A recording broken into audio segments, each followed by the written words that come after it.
Thames බෞද්ධ විහාරස්ථානයේ මාසිකව අපි පවත්වනු ලබන සදහම් මරුණ ධර්ම දේශනා පින්කම් මාලාවේ මේ මාසයට නියමිත ධර්ම දේශනාමය පින්කම සිද්ධ කරන්නට සූදානම් වන අවස්ථාව.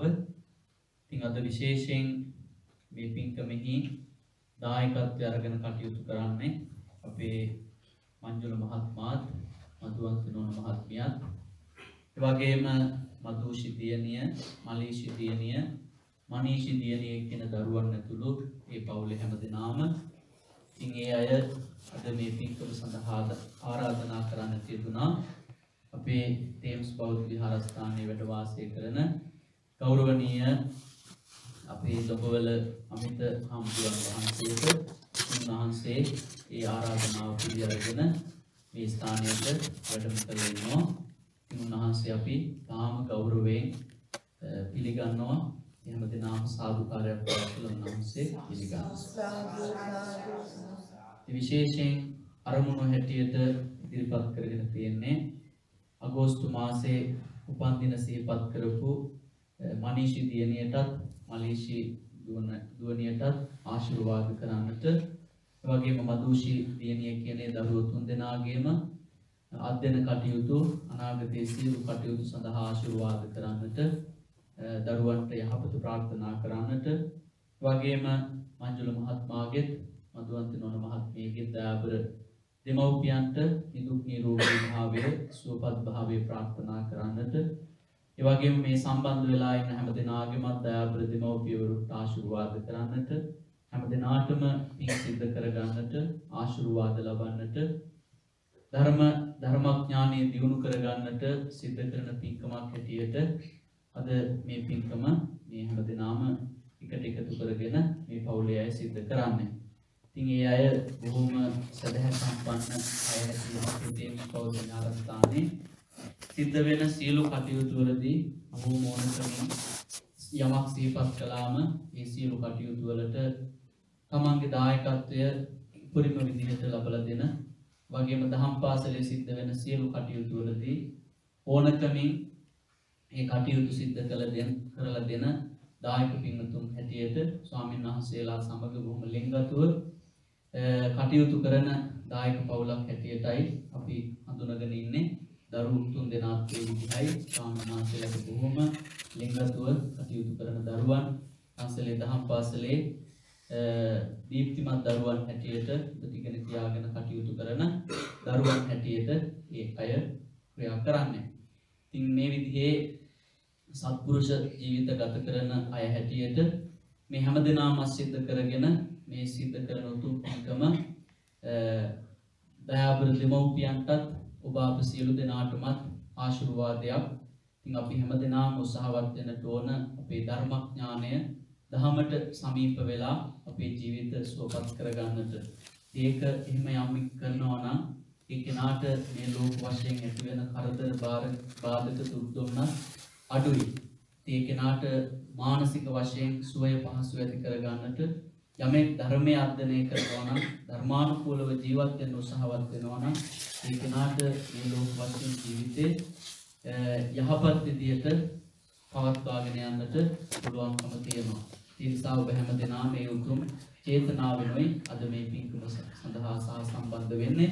ඉතින් අපි මේ වෙලාවේ තාම ගෞරවයෙන් ආරාධනා කරනවා මේ ගෞරවනීය දුබෝල අමිත හාමුදුරන් වහන්සේට මෙම ධර්මානුශාසනාමය පින්කම ඔබ අප කෙරෙහි අනුකම්පාවෙන් සිද්ධ කර දෙන හැටියට හැම දෙනාම නැවතත් සාදුකාරයක් පවත්වනවා.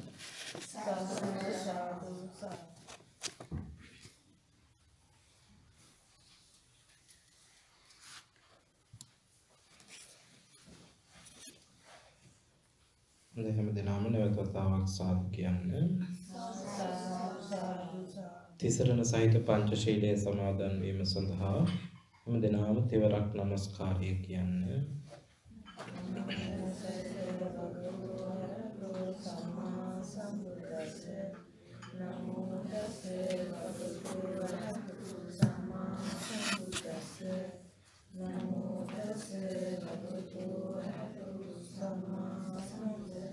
බුද්ධං සරණං ගච්ඡාමි ධම්මං සරණං ගච්ඡාමි සංඝං සරණං ගච්ඡාමි ဒုတိယံ පි බුද්ධං සරණං ගච්ඡාමි ဒုတိယံ පි ධම්මං සරණං ගච්ඡාමි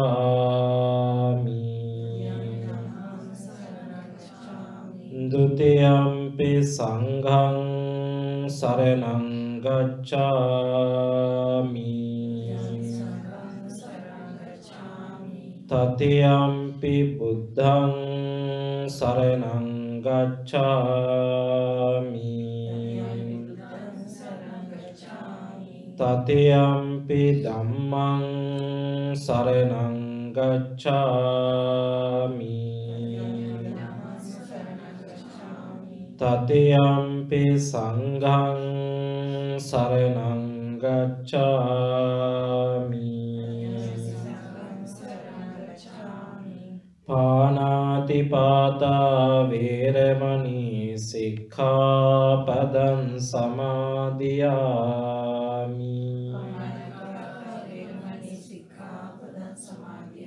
อดินนาดานาเวรมณีสิกขาปดังสมาธิยามิคาเมสุมิจฉาจาราเวรมณีสิกขาปดังสมาธิยามิ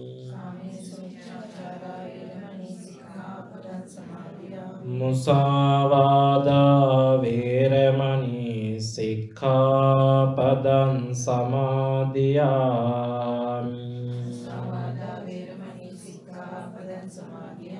สุราเมรัยมัจจปมาดัฏฐานาเวรมณีสิกขาปดังสมาธิยามิ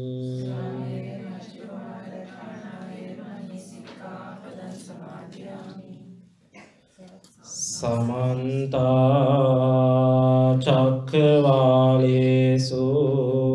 अत्रा गच्छन्तु देवता सद्धम्मं मुनिराजस्य शृण्वन्तु सद्मुक्तदं धम्मश्रवण कालो अयं बदन्ता धम्मश्रवण कालो अयं बदन्ता सद्धम्मश्रवण कालो अयं बदन्ता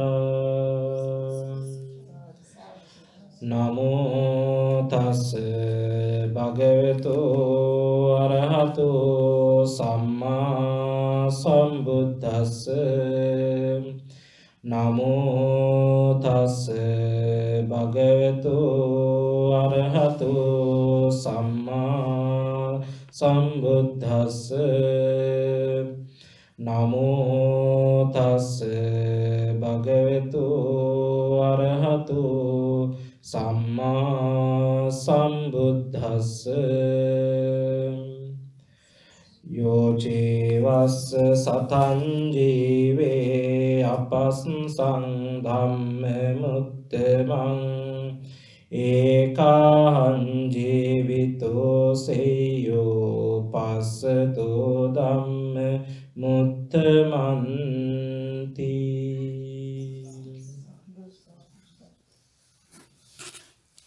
අතිගෞරවනීය පූජනීය සිද්ධාර්ථ මහඳුරන් වහන්සේගෙන් අවසරයි ධර්ම ශ්‍රවණාභිලාෂී සදහවත් වාසනාවන්ත පින්වත්නි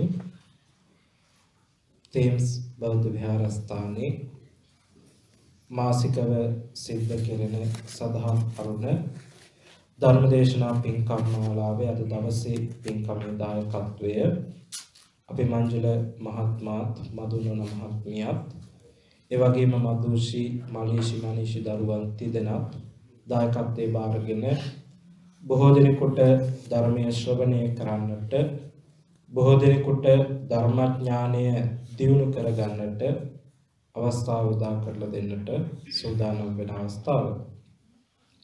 විශේෂයෙන් අරමුණු හැටියට පසුගිය දිනවල උපන්දිනයන් සමරන්නට යෙදුණු මනීෂිටත් මලීෂිටත් දරුවන් දෙපළටම ආශිර්වාද කරමින් ඒ වගේම මදුෂිටත් මේ දරුවන් තිදෙනාටම අධ්‍යාපන කටයුතු අනාගත කටයුතු සාර්ථක කර ගැනීම උදෙසා දරුවන්ගේ ආශිර්වාදය ළඟා කරගන්නට ඒ වගේම මංජල මහත්මයාගේ මදුනන මහත්මියගේ දෙමව්පියන්ටත් ධර්ම ශ්‍රවණය කිරීමට පැමිණ සිටින හැම දිනාටම ආශිර්වාද කිරීම කියන අරමුණු හදවත් තුළ ඇති කරගෙනයි අද මේ පින්කම සිද්ධ කරන්නට බලාපොරොත්තු වෙන්නේ.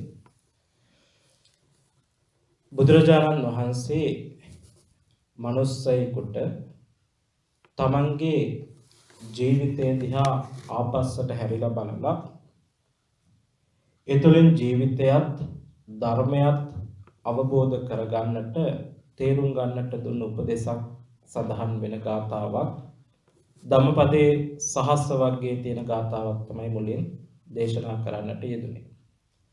බුදුරජාණන් වහන්සේ දේශනා කරනවා යෝචේ වස්ස සතං ජීවේ අපස්ස ධම්මමුත්තම මනුස්සයෙක් අවුරුදු 100ක් ජීවත් වුණත් ජීවිතය ගැන දන්නේ නැතුව ලෝකය ගැන දන්නේ නැතුව ජීවත් වුණත් ඒ ජීවිතේ වැඩක් නැහැ. ඒක අර්ථ රහිත ජීවිතයක් බවට පත් වෙනවා. ඒ අතර එක මිනිස්සෙක් එක දවසක් ලෝකය ගැන දැනගෙන ජීවිතය ගැන දැනගෙන ජීවත් වෙනවා නම් ඒ ජීවිතය අර්ථ පූර්ණ ජීවිතයක් බවට පත් වෙනවා. බුදුරජාණන් වහන්සේ මේකේ දේශනා කරන්නේ ඔබ හිතන්න අපි මිනිස්සු තමන් පෙර සසරේ කරපු කුසල අකුසල කර්ම මත පෙර සසරේ කරගත්ත පින්පව් මත එක එක්කෙනා ජීවිතේ එක එක කාලයක් ජීවත් වෙනවා. හැමෝටම එකම ආයුෂක් නැහැනේ. හැමෝම මැරෙන්නේ අහවල් දවසේ කියලා නැහැනේ. හැමෝම මැරෙන්නේ අවුරුදු 80න් අවුරුදු 100න් කියලා කොහෙවත් නැහැ. එතකොට එක එක්කෙනා ජීවිතේ පෙර සංසාරයේදී කරගත් කුසල අකුසල මත මේ ජීවිතයේ ආයුෂ තීරණය වෙනවා. එතකොට දැන් හැමෝම කැමති අවුරුදු 100ක්වත් ජීවත් වෙන්න පුළුවන් නම් නේද? කවුරුත් කැමති නැහැනේ අද මැරෙන්න හෙට මැරෙන්න කියනකොට කියනවා මට නම් ඉතින් ප්‍රශ්නයක් නැහැ හාමුදුරනේ අද වුණත් මැරෙන්න පුළුවන්. බලන්න ඕනේ පොඩ්ඩක් උණක් හෙම්බිරිස්සාවක් ටිකක් තදේට හැදිලා මැරෙයි කියලා බයට දඟලන තරම්. එතකොට හැමෝම කැමති ජීවිතේ ගොඩක් කල් ජීවත් වෙන්න. බුදුරජාණන් වහන්සේ දේශනා කරනවා කොච්චර කල් ජීවත් වුණත් ජීවිතය ගැන දන්නේ නැත්නම් ලෝකය ගැන දන්නේ නැත්නම් ඒ ජීවිතයෙන් වැඩක් නැහැ. ඒ ජීවිතය අර්ථ රහිත ජීවිතයක්. දැන් ඉතින් එහෙම හිතනකොට හිතෙනවා අපි ජීවිතය ගැන ලෝකය ගැන කොච්චර දේවල් දන්නවද නේ? ආමුදුරු මොනවද දන්නේ මේ අවුරුදු 20 ගානට අපි දැන් අවුරුදු 40ක් 50ක් ජීවිතේ කොච්චර දේවල් දන්නවද? ලෝකේ ගැන මොන තරම් දේවල් දන්නවද? මේ කියන්නේ ඒ දැනීම නෙමෙයි. දැන් හිතන්නකෝ අපි ගොඩක් අය ජීවිතය ගැන ලෝකය ගැන අවබෝධයක් නැති වෙන්න හේතුව. ගොඩක් අය කල්පනා කරනවා මේවා හොයන්න ධර්මය දැනගන්න තාම වේලාසන වැඩි. ගොඩක් අය කල්පනා කරනවා තාම රස්සාවල් කරනවා, ළමයින්ගේ වැඩ තියෙනවා, ගෙදර දොරේ වැඩ තියෙනවා. විවේකයක් ඇත්තෙම නැහැ. කවදා හරි දවසක විවේකයක් හදාගෙන තමයි ධර්මයට යොමු වෙන්න ඕනේ. අපි හිතන්නේ ජීවිතය කියන්නේ එකක්, ධර්මය කියන්නේ වෙන එකක්. මිනිස්සු හිතන්නේ ජීවිතය කියන්නේ හරි අසහනකාරී, හරිම පීඩාකාරී, හරිම කාර්යබහුල දෙයක් ජීවිතය. නේද? ඔබේ ජීවිතය ගත්තොත් මොනතරම් කාර්යබහුලද? ගොඩක් අය බෑන්ක් හොලිඩේ එකක් එනකන් ඇඟිලි ගැන ඉන්නේ. ඒ ආවයි කියලා එදාට නිකන් ඉන්නවද නැහැ. එදාටත් ගෙදර වැඩ රෙදි ටික හොදන්න තියෙනවා, ගෙවල් අස් කරන්න තියෙනවා, දූවිලි පිහින්න තියෙනවා, මකුළු දැල් කඩන්න තියෙනවා. ඊළඟට නෑ දැන් ගෙවල් වල යන්න තියෙනවා, අර පාටිය මේ පාටිය එහෙම දෙයට පන්සලෙත් මොකක් හරි එකක් එදාටම දා ගන්නවා. ඒකට ගොඩාක් අය හිතන් ඉන්නේ ජීවිතය කියන්නේ මහා පීඩාකාරී, හරිම කලබලකාරී, හරිම වෙහෙසකර අසහනකාරී දෙයක්. හැබැයි ධර්මයේ ඊට වඩා හාත්පසින්ම වෙනස් දෙයක්. මේක පුදුමාකාර විවේකයක් තියෙන, පුදුමාකාර සහනයක් තියෙන දෙයක්. දැන් මේ දෙකක් කියලා තමයි ලෝකේ හැමෝම හිතාගෙන ඉන්නේ. ඔහොම හිතාගෙන ඉන්නකම් කවමදාකවත් ධර්මයට යොමු වෙන්න, ධර්මය අවබෝධ කරගන්න වෙන්නේ නැහැ. ඇයිද? අපි හිතන් ඉන්නේ මේ ජීවිතෙන් විවේකයක් ලැබුණ දවසට, මේ ප්‍රශ්න ඔක්කොම ටික ඉවර වෙච්ච දවසකට අන්න එදාට අපි පටන් ගන්නවා ධර්මය අවබෝධ කරගන්න. දැන් මනුස්ස ජීවිතේ ප්‍රශ්න ඉවර වෙච්ච දවසක් තියෙනවද? කාගේ ජීවිතේද ප්‍රශ්න ඉවර වෙලා තියෙන්නේ? දැන් හිතන්නකෝ පොඩි කාලෙදී තියෙන ලොකුම ප්‍රශ්නේ තමයි ළමයින්ට ඉස්කෝලේ යන කාලෙදී ලංකාවේ නම් ශිෂ්‍යත්ව විභාගෙ මෙහෙ නම් 11+. ළමයින්ට ප්‍රශ්නේ, අම්මලට ප්‍රශ්නේ. ඉතින් හිතනවා නේ මේක කවද ඉවර වෙයිද? ඉවර වුණාම ටිකක් නිවි හැන හිල්ල ඉන්නවා. ලංකාවේ ළමයි ශිෂ්‍යත්වය වෙනවා, මෙහෙ කට්ටිය 11+ කරනවා. පුදුමාකාර වදයක් ළමයින්ුත් විඳිනවා, අම්මලත් ඒ වදේම විඳිනවා. අම්මලා ඊට වඩා වදයක් ළමයින්ට දෙනවා. කොහොම හරි විභාග කරනවා. විභාග ඉවර වෙලා සතියක් දෙකක් දෙයියනේ කියලා ඉන්නවා. දැන් ඉවරද? නෑ, උතනින් ඉවර වෙන්නේ නෑ. ඒක ඉවර වුණාට පස්සේ ඊළඟට පටන් ගන්නවා තව ප්‍රශ්නයක්. දැන් ලෑස්ති වෙනවා මොකේටද? O level වලට නැත්නම් GCSE වලට. දැන් එතකොට හිතනවා දෙයියනේ කියලා මේක කරගත්තොත් ඔන්න ඔක්කොම හරි. දැන් O level ලිව්වා. ඒක ඉවරයි. ප්‍රශ්න ඉවරද? නෑ, එතනින් නවතින්නේ නෑ. O level කරලා ඉවරනාට මේක ඉවර වෙන්නේ නෑ. ඊළඟට A level උත් තියෙනවා. ඊළඟට A level වලටත් ලෑස්ති වෙනවා. ඒකටත් නැහිගෙන පාඩම් කරනවා.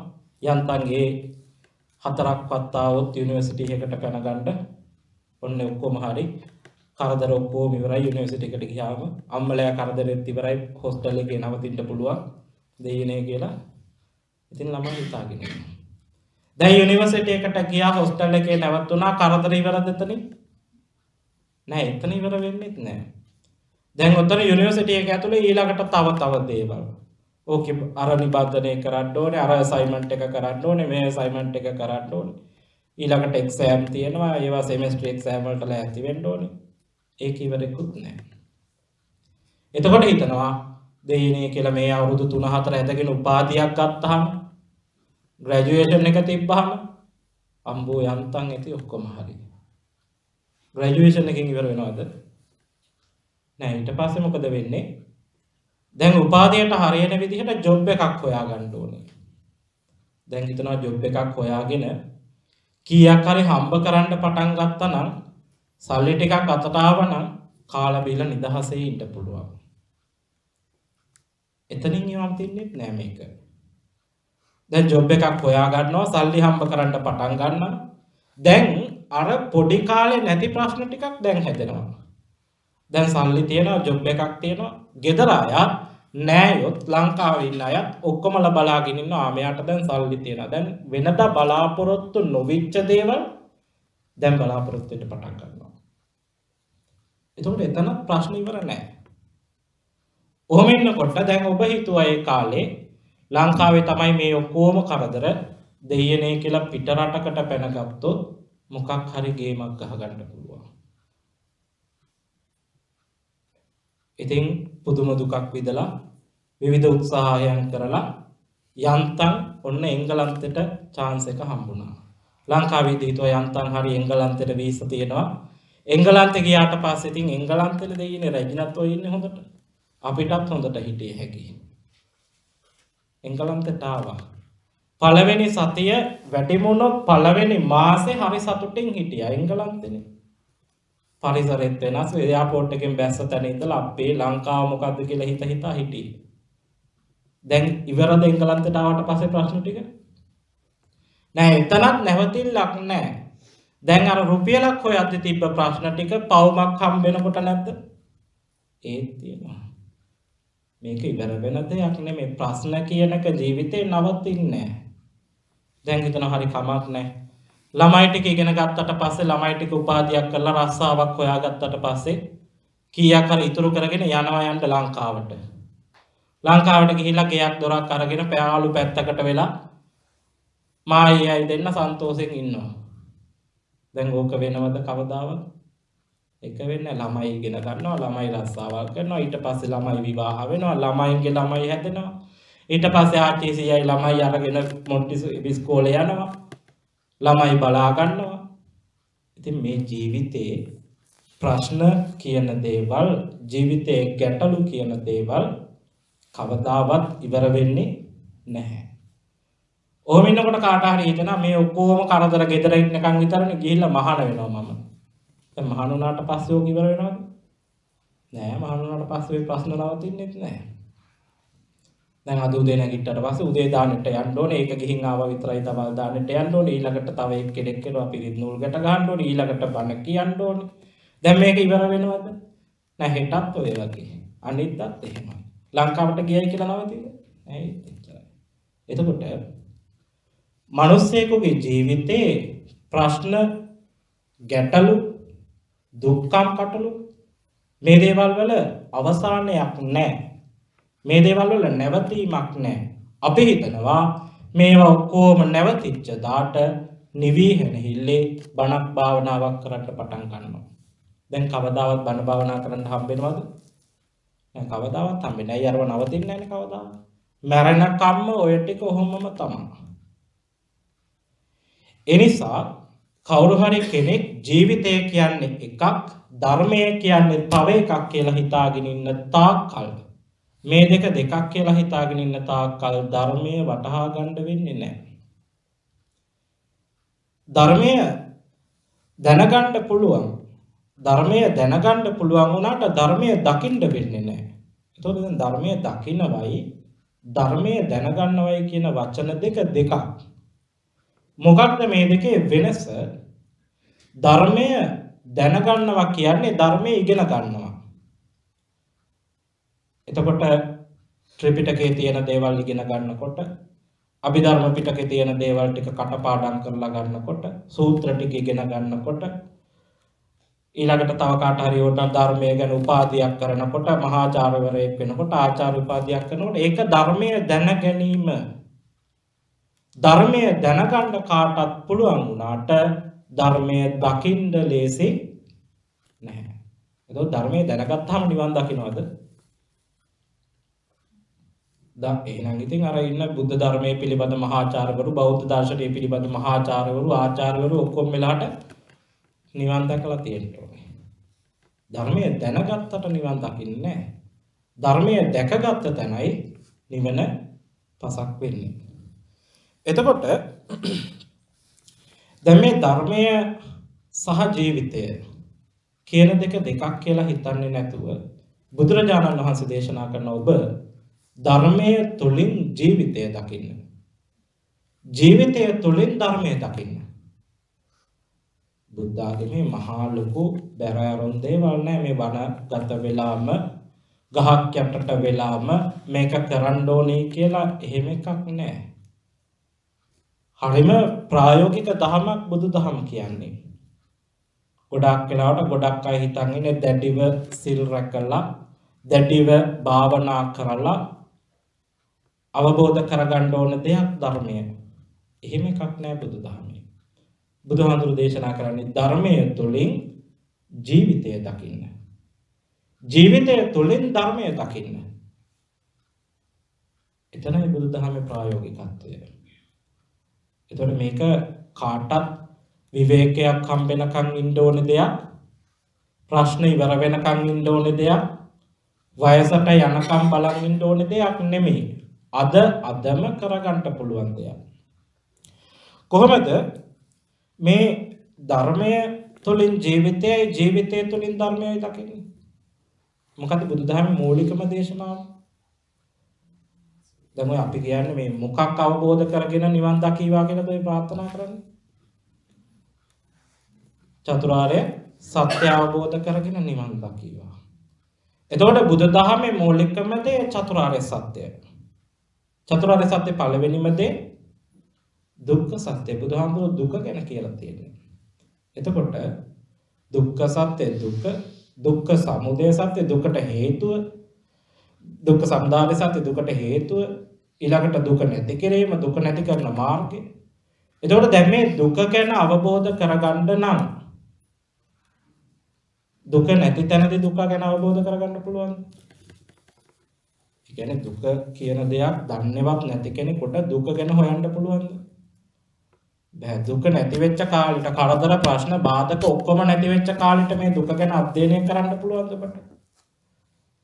බෑ. මේ දුකේ ඉඳලම තමයි දුක ගැන තේරුම් ගන්න තියෙන්නේ. ඒකයි මම කියේ බුදුදහම ප්‍රායෝගිකයි, ජීවිතය තුළින් ධර්මය දකින්න. මේකට 아무තු දෙයක්, 아무තු මහන්සියක් වෙන්න ඕනේ නැහැ. අපිට අපේ ජීවිතය දිහාවටම ආපස්සට හැරිලා බැලුවම අපේ ජීවිතය තුළින්ම ධර්මය අවබෝධ කරගන්න පුළුවන් වෙන්න ඕනේ. ඒතර දැන් හිතන්න දුක ගැන පස්සේ හොයනවා කියලා හිතන් ඉන්න එක, පස්සේ මේ ධර්මය අවබෝධ කරගන්නවා කියලා හිතන් ඉන්න එක හරියට උදාහරණයක් කිව්වොත් කෙනෙක් හිතනවා අසනීපේ නිසා හරිම මහන්සියි, කාට හරි අසනීපයක් වෙලා මේ අසනීපෙන්ද හරිම මහන්සි, හරිම පීඩාකාරී. අසනීපේ හොඳ වුණාට පස්සේ විවේකව බේත් ටික බොනවා. දැන් අසනීපේ හොඳ වුණාට පස්සේ බේත් බොන්නේ මොන කිංගෙඩියටද? නේ අසනීප හොඳ වුණාට පස්සේ බේත් බීලා වැඩක් නැහැනේ. එහෙනම් මේ ප්‍රශ්න කරදර ඉවරුණාට පස්සේ මේවා ගැන හිතන්න දුක තේරුම් ගන්න යන එක තේරුමක් නැති දෙයක්. දුක ගැන හිතන්නට ඕනේ, දුක අවබෝධ කරගන්නට ඕනේ, මේක තේරුම් ගන්නට ඕනේ මේ ජීවිතය තුළින්මයි. අසනීපේ හොඳ වුණාට පස්සේ ඒ අසනීපෙට බෙහෙත් හොයාගෙන ගිහිල්ලා වැඩක් නැහැ. අපේ දුක කියන්නේ මොකක්ද? ප්‍රශ්න කියන්නේ මොනවද? මේක අපේ ජීවිතේට ඇති වෙන දේවල් වලින් හොයන්න ඕනේ. ද සමහර වෙලාවට ගොඩක් අයට ප්‍රශ්න කියලා හිතාගෙන ඉන්න දේවල් ප්‍රශ්න නෙමෙයි. ද ලංකාවේදී මෙහෙදි නම් අඩුයි. ලංකාවේදී නම් ඉතින් ගොඩාක් වෙලාවට හවසට පන්සල් වල තියෙනවා වැඩ මොනවාද පෞල් ප්‍රශ්න විසඳන්න. ඉතින් නෝනා හරි එක්ක මහත්තයා හරි ඇවිල්ලා කියනවා අනේ ආන්නේ මෙහෙම දවස් ගාණක් කියනවා. ඉතින් අපි මොකද කරන්නේ? නෝනාත් එක්ක වෙනම කතා කරනවා. මහත්තයාත් එක්ක වෙනම කතා කරනවා. දෙන්නගේ තියෙන ප්‍රශ්න ටික ගැන අහනවා. ඊට පස්සේ දෙන්නම එකට තියලා කතා කරනවා. කතා කරලා දෙන්නට තියෙන ප්‍රශ්න ඒ දෙන්නම කතා කරනකොට ඒවට අවශ්‍ය දේවල් කතා කරගෙන යනකොට බලද්දී එතන ප්‍රශ්නයක් නැහැ. දැන් ගොඩක් පවුල් වල ඇති වෙච්ච ප්‍රශ්නවල දෙන්න එකම එකතු කරලා කතා කරලා බලනකොට එතන ප්‍රශ්නයක් නැහැ.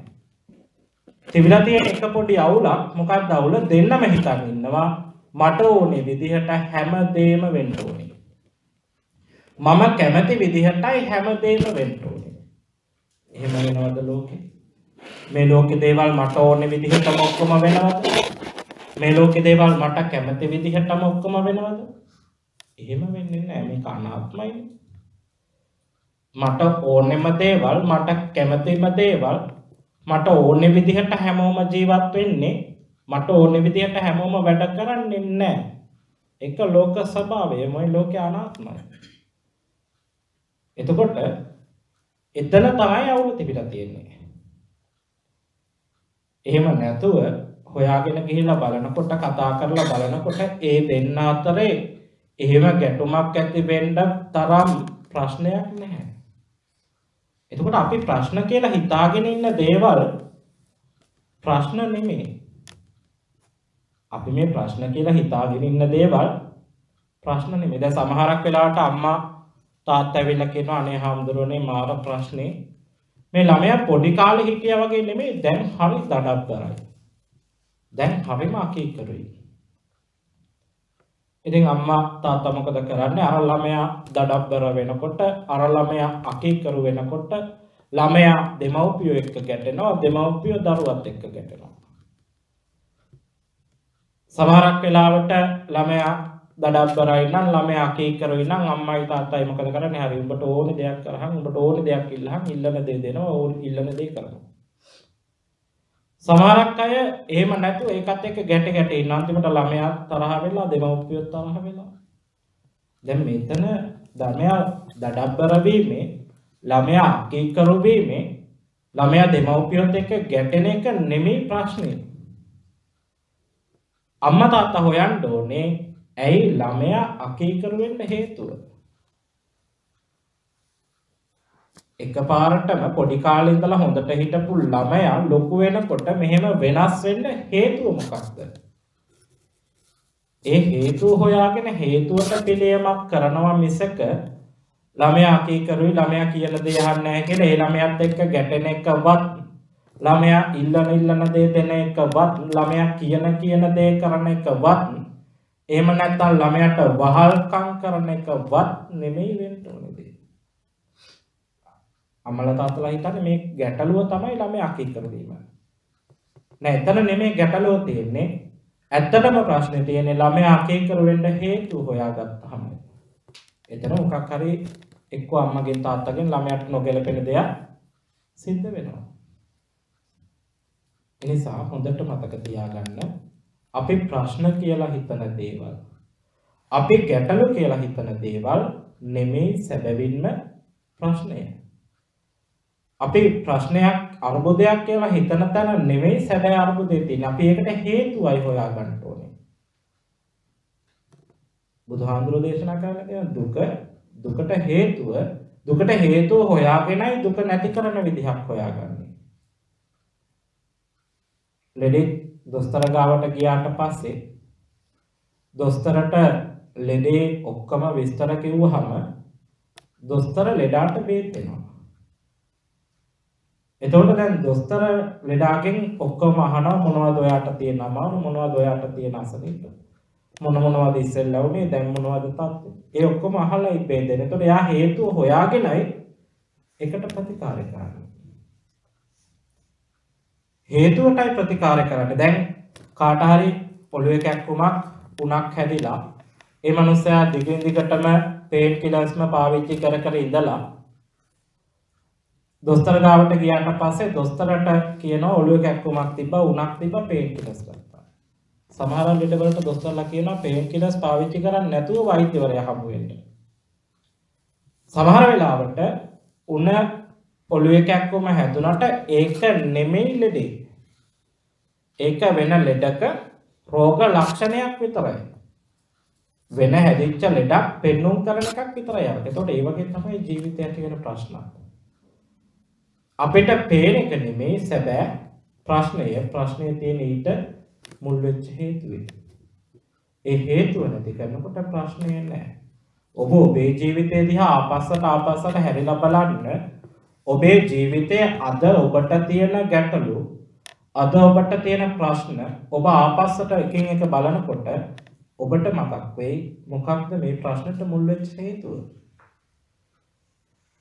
ඒ හේතුව ඔබට මතක් වුණාට පස්සේ ඔබ පිළියම් කරන්නට ඕනේ, පිළියම් හොයන්නට ඕනේ ඒ හේතුවට. අද තියෙන තත්ත්වයට නෙවෙයි. ඒ හේතුවට පිළියම් කරන්න පුළුවන් නම්, ඒ හේතුවට පිළියම් හොයන්නට පුළුවන් නම් අර ජීවිතයේ තියෙන ප්‍රශ්න ගැටලු ඔක්කොම විසඳගන්න පුළුවන්කම ලැබෙනවා. අනේ නිසයි මම කිව්වේ ධර්මය තුළින් ජීවිතය දකින්න, ජීවිතය තුළින් ධර්මය දකින්න. දැන් එක තරුණ ළමයෙක් හිටියා. මේ ළමයා මගේ දැන් අවුරුදු 30ක 35ක 40කට කිට්ටුද මන්දා.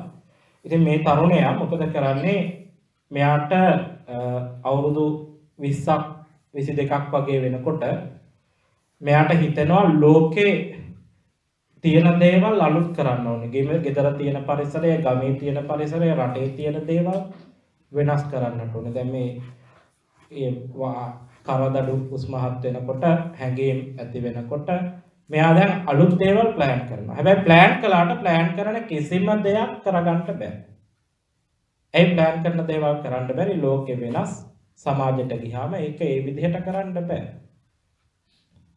එතකොට දැන් මෙයාට මේව එපා වෙනවා. මෙයාට එපා වෙලා මේ ළමයා පුදුම තරම් අසහනකාරී තත්යකටපත් වෙන මානසිකව. දැන් මෙයාට මුල් වෙච්ච හේතුව මෙයාට ඕනේ දේවල් උන්නේ නැහැ. මෙයා ප්ලෑන් කරපු දේවල් වෙන්නේ නැහැ. සමාජයට ගියාම ඒ සමාජෙත් එක්ක ගැටිලා මෙයාට ජීවත් වෙන්න බෑ. සමාජයේ මිනිස්සු හරි අමුතුයි. දැන් මෙයාට මේක මානසික අසහනයක්. මේ ළමයා අවුරුද්දක් දෙකක් තුනක් මේ විදිහට කල්පනා කර ඉඳලා මෙයා මොකද කරන්නේ? මෙයා විවිධ ගුරුවරු හොයාගෙන යනවා මේ ප්‍රශ්නෙට විසඳුමක් හොයාගෙන. ඉතින් මෙයා යන්නේ ගොඩක් වෙලාවට ඔය ආරණ්‍ය සේනාසන වලට, භාවනා මධ්‍යස්ථාන වලට. ඉතින් ගියාම එක හාමුදුර කෙනෙක් කියනවා ප්‍රශ්න ටික ඔක්කොම අහලා හරි. ඔයාට ඔය මානසික අසහනකාරී බයි මානසික පීඩනයෙන් මිදෙන්න ඔයා සමත භාවනාව වඩන්න. ඉතින් මේ තරුණයා පැත්තකට වෙලා ඉඳගෙන සමත භාවනාව දිගට ප්‍රගුණ කරනවා. ප්‍රගුණ කරලා ඒක නැවැත්තුවට පස්සේ දැන් ආපහු ඉන්නේ අර ප්‍රශ්නෙමයි. ඉතින් මෙයා මොකද කරන්නේ? එතනින් ඒ ගුරුවරයා ගාවින් අයින් වෙලා තව කෙනෙක් ගාවට යනවා. එයා ගාවට ගියාම කියනවා ඔයා මේකට විදර්ශනාව ප්‍රගුණ කරන්න. ඉතින් එයා ඒ භාවනාවක් කරනවා. ඒක නැවැත්තුවාම ඒත් අර ප්‍රශ්නෙමයි. මෙහෙම යා එක තැන් වලට යන එක්කෙනෙක් කියනවා ආනාපාන සතිය වඩන්න, තව එක්කෙනෙක් කියනවා අසුබය වඩන්න. දැන් මේ එකකින්වත් මෙයාගේ ප්‍රශ්නේ විසඳුනේ මේ අසහනයේ මානසික පීඩනය නැති උනේ නැහැ. මේ තරුණයා කල්පනා කරනවා මේ හාමුදුරුවෝ බණ කිව්වට මේ හාමුදුරුවෝ භාවනා කළාට භාවනා ඉගෙනුවට ඒගොල්ලෝ දන්නේ නැහැ මේකට විසඳුමක්.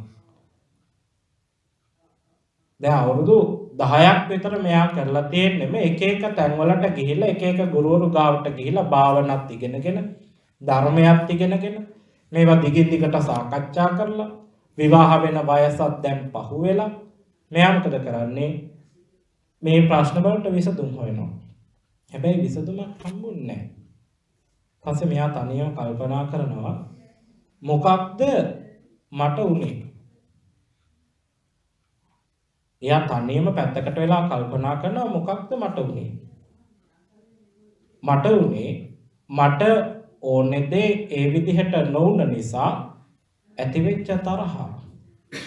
අනවශ්‍ය දේවල් මම ඕනෙවටත් වඩා අල්ලගෙන සමහරක් වෙලාවට මිනිස්සෙකින් පිටවෙච්ච වචනයක්.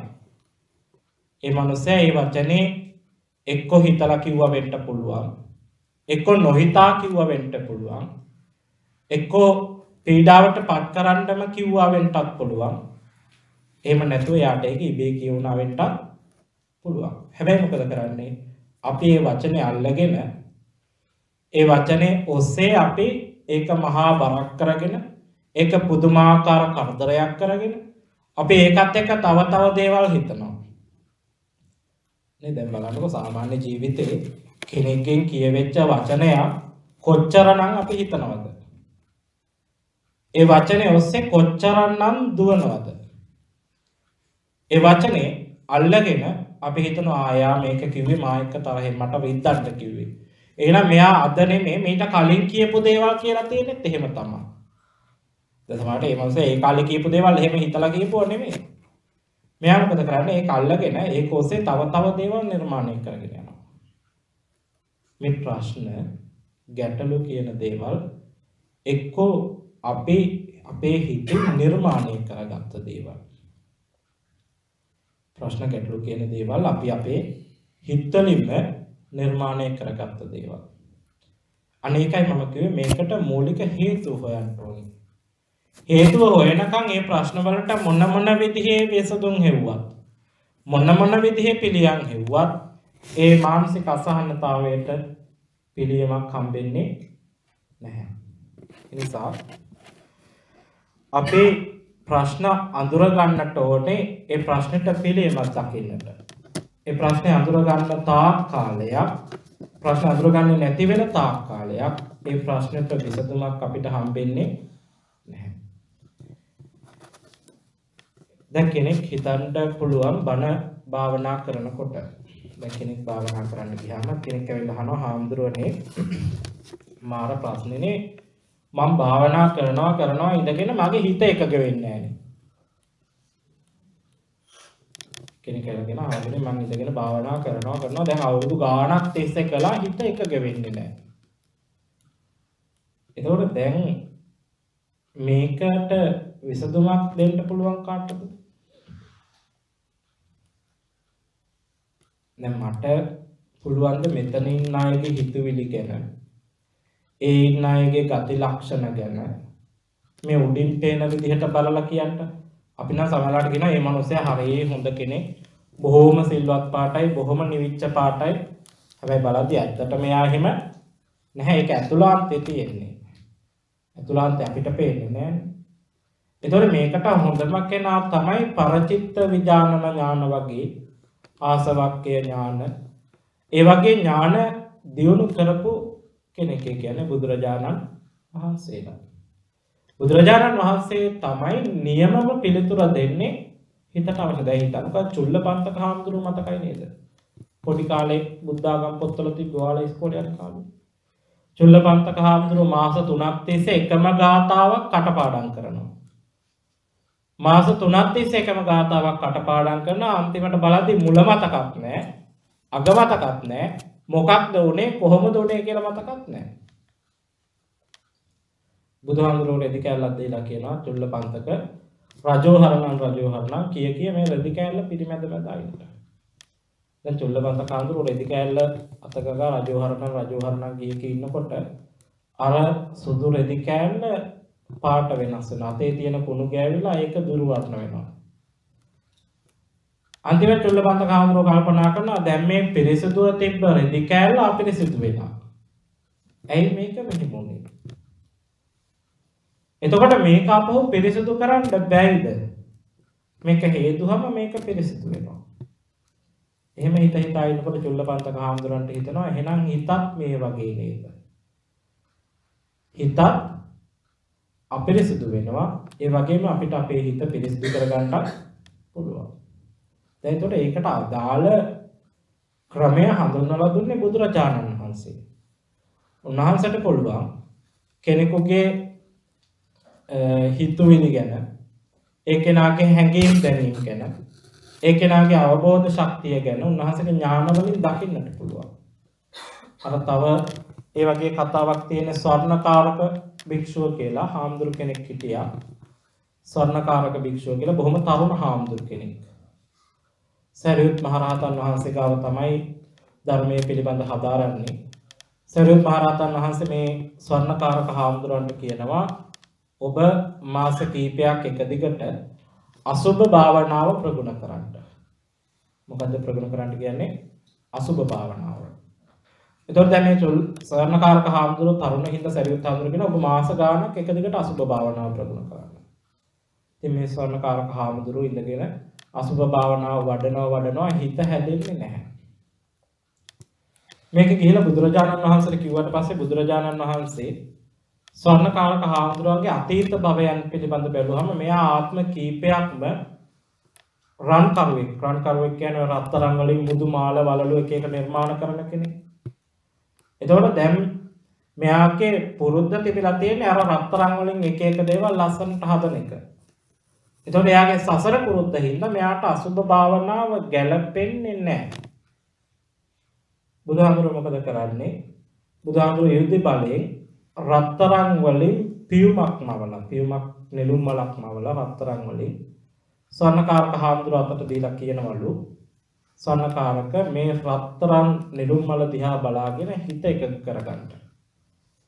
බුදුහාමුදුරුවෝ අධිෂ්ඨානයක් කරනවා ස්වර්ණකාරක යම් වෙලාවකද නෙළුම් මලත් එක්ක හිත එකඟ කරගන්නේ හිත බැඳෙන්නේ එතන ඉඳලා මේ මල පරවෙවි විනාශ වෙලා යන්න ඕන.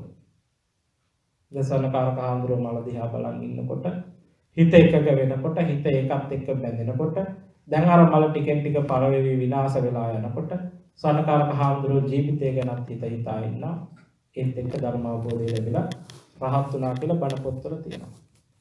එතකොට කෙනෙකුට අවශ්‍ය කරන නියම දේ බුදුරජාණන් වහන්සේට වගේ ඒ ඥාන ශක්තිය තියෙන කෙනෙකුට දෙන්න පුළුවන්. දැන් අද බුදුහාමුදුරු කියන්නේ වෛද්‍යවරයෙක් නෙමෙයි මිනිස්සුන්ගේ මානසික අසහනවලට මානසික පීඩාවලට ප්‍රතිකාර කරපු වෛද්‍යවරයා.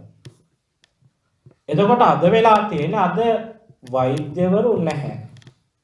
හැබැයි ලෙඩුත් ඉන්නවා බේතුත් තියෙනවා.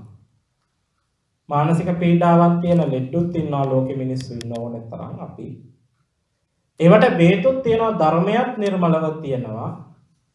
හැබැයි දැන් වෙලා තියෙන එකට ප්‍රතිකාර කරන්න දොස්තර නැහැ. එතකොට දැන් මොකද කරන්න ඕනේ? අපි අර එක එක බෙහෙත් පාවිච්චි කර කර අපිම අපේ ප්‍රතිකාරය හොයා ගන්න ඕනේ. බුදුහාමුදුරු දැන් කියන්න කෙනෙක් නැහැනේ බුදුහාමුදුරු නැතිද ඔබ අහවල් එකම කරන්න ඕනේ කියලා. දැන් ඉන්න ඔක්කොමලා ඉන්නේ Tamanට හරියන දෙයක් කරලා Tamanගේ සැනසීම හොයාගත්ත කෙනෙක්. ඒතකොට දැන් වෙන්නේ එක්කෙනෙක් කියනවා මට නම් අර බේත බීලා ලෙඩේ සනීප වුණා ඔයත් බීලා බලන්න. තව කෙනෙක් කියනවා මට අහවල් බේත බීලා ලෙඩේ සනීප වුණා ඔයත් බීලා බලන්න. ඒතකොට දැන් අපි කරන්න වෙන්නේ එක එක්කෙනා කියන බේත් එක එක්කෙනා කියන මාර්ග එකින් එක අනුගමනය කර කර බල අපිට අවශ්‍ය බේත අපිට අවශ්‍ය මාර්ගය හොයාගන්න තමයි තියෙන්නේ. එනිසා අපි අපේ ජීවිතයේ තියෙන මේ ප්‍රශ්න වලට අපේ ජීවිතයේ තියෙන ගැටලු වලට අපේ ජීවිතවල තියෙන අසහනකාරී බවට පීඩාකාරී බවට අපිම විසඳුමක් හොයාගන්න ඕනේ. ඒතකොට ඒකේ විසඳුම හොයන්න නම් අපේ ඉස්සෙල්ලා අපේ තියෙන ගැටලුව හඳුනා ගන්න ඕනේ. අපේ තියෙන ප්‍රශ්නේ හඳුනා ගන්න ඕනේ. ඒ හේතුව හඳුනගෙන ඒක වෙනස් කරන්න පුළුවන් කියන විශ්වාසයෙන් විවිධ ක්‍රම අත්හදා බලන්න ඕනේ. දැන් ඕක කරන්න නිදහසක් හම්බෙනකම් විවේකයක් හම්බෙනකම් බලාගෙන හිටියොත් කවදාවත් මේක කරන්න වෙන්නේ නෑ. හැමදාම එකම තමයි. ඒ නිසා එදිනෙදා ජීවිතයේ ඇතිවෙන ප්‍රශ්න වලට එදිනෙදා විසඳුම් හොයන්න පටන් ගන්න. ජීවිතේ මෙච්චර කල් ඇති වෙච්ච ප්‍රශ්න අදටත් තියෙන ප්‍රශ්න වලට ආපස්සට හිතලා බලන්න මොකක්ද මේකට මුල් වෙච්ච හේතුව. ඒකට විසඳුමක් හොයාගන්න. ඒකට විසඳුමක් හොයනකොට අද තියෙන ප්‍රශ්නේ නිකම්ම निराකරණය වෙවි.